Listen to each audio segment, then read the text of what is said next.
Hi, I'm Katrina with Pure Joy Farms, and today I'm going to show you how to free float your quilt top using a Juki 350 QVP.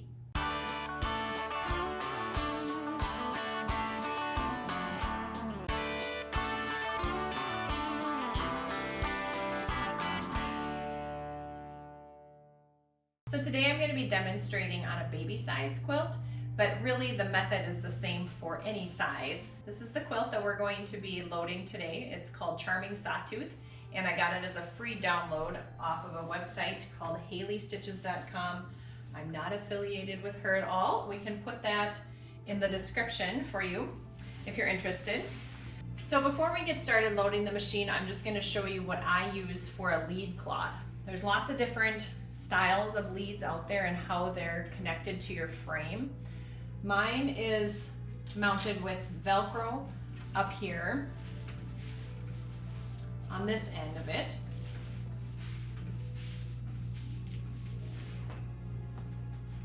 And then same on the bottom bar. If I were to unwind this, it's mounted with Velcro up there. There's lots of different ways to then connect your quilt to the lead cloth, and I just use simple straight pins. So that's what I'm going to be demonstrating to you today, but there's lots of different methods on how to do that. So when you attach your lead cloths to your frame, you want to mark the center of it, and I just did that with a red pin with an arrow there marking it. And then you're going to find the middle, the center of the backing of your quilt.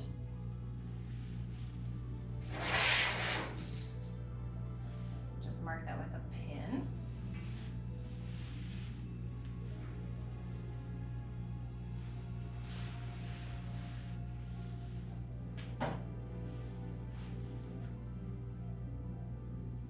Okay, and then that is just going to line up with the dots.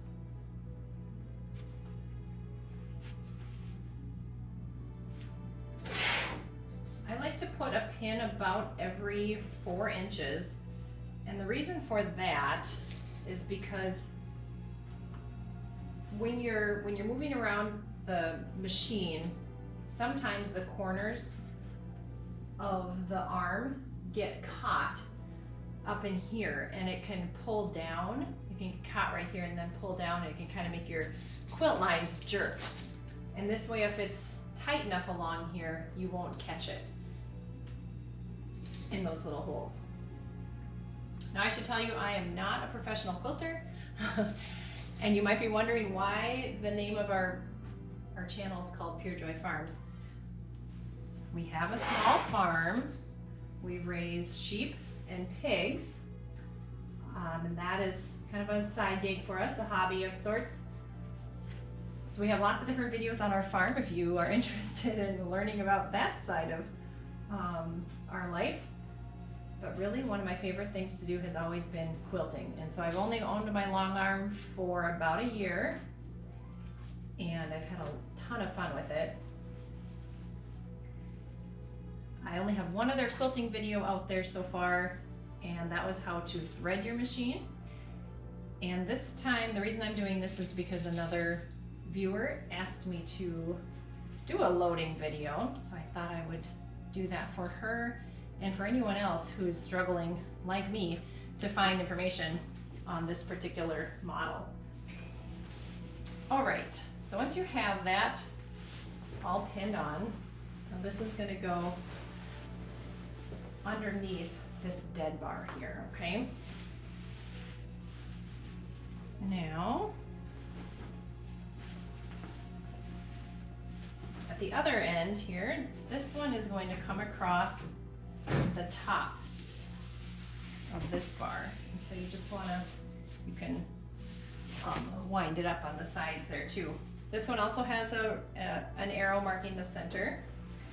So I'm going to find again the center of the backing and line that up. Okay, so I'm going to line this up here.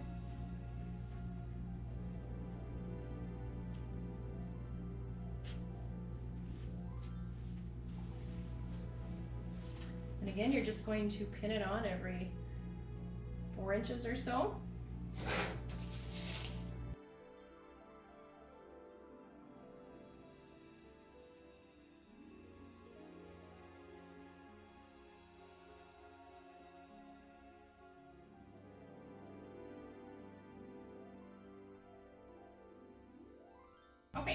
So that's loaded. We're going to adjust the bars at the bottom here. I'm going to crank this up.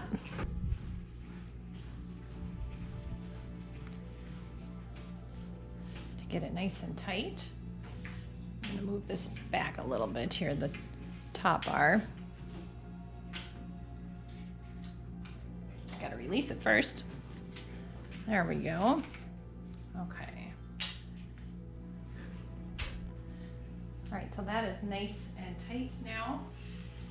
So after you have your backing on, the next layer is the batting, obviously.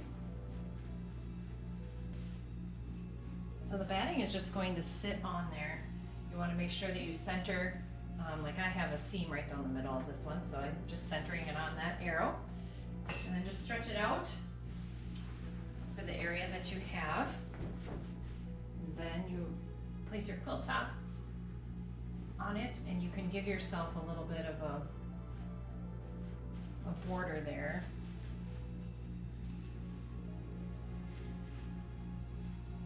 Now you'll see that I don't have a lot of overlap here on either side.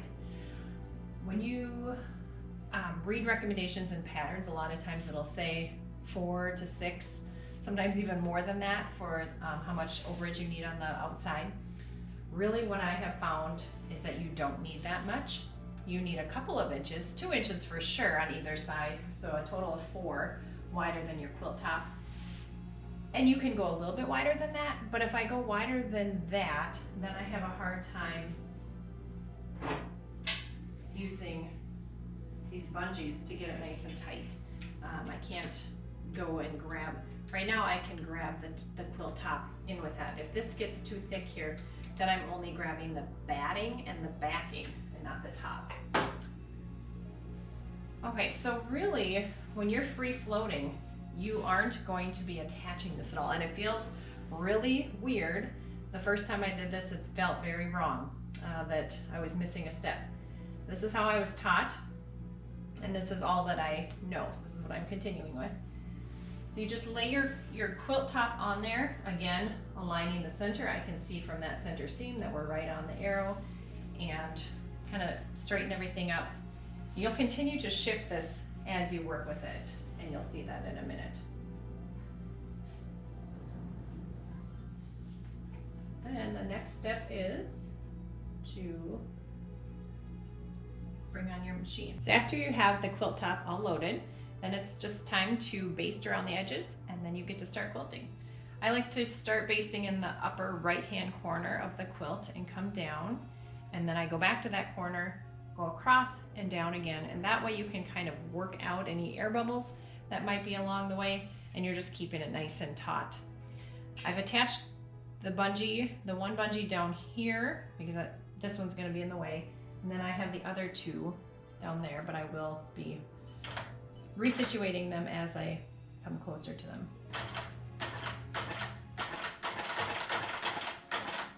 And you're going to baste between 1/8 of an inch and 1/4 of an inch from the edge.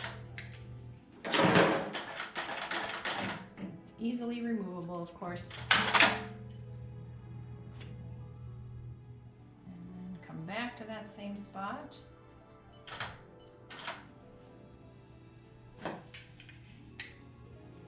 This bungee back on.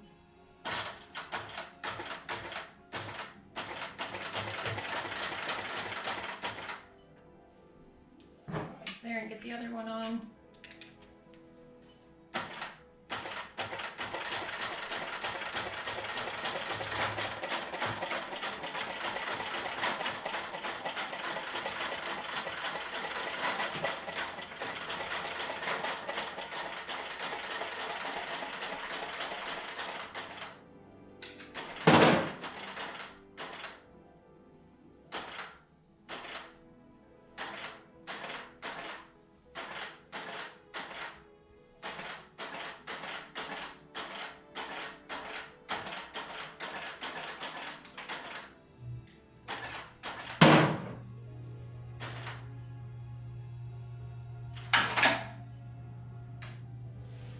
And there you go. You are all ready to start quilting your top.